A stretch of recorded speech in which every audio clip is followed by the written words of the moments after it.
From the third floor flagpole patio here at the oncology unit. We are raising money for Children's Miracle Network to help children right here in your neighborhood. Your forecast first for tonight, clear and cool with an overnight low of 40 degrees. For tomorrow, sunny and breezy, and that wind may pick up some blowing dust in areas, particularly the Columbia Basin, Okanagan Valley, and into the Coeur d'Alene area.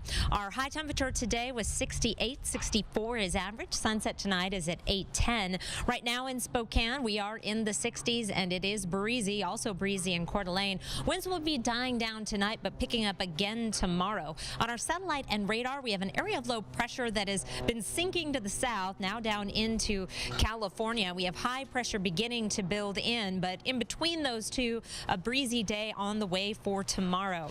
Overnight lows tonight will be down in the 30s and 40s, in general above freezing with mostly clear skies.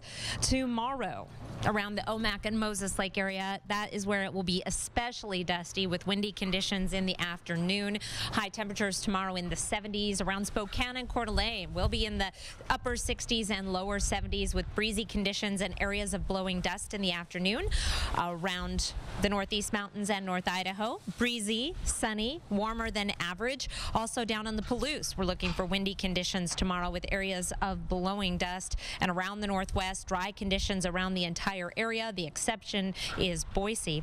In your 7-day forecast, breezy and dusty for Friday, a warming trend, beautiful conditions for Mom. We are headed up into the mid 70s for Saturday and Sunday. Looks like we may even be in the 80s next week. No sign of needed rain, and possibly something happening in that regard next week. We'll be right back.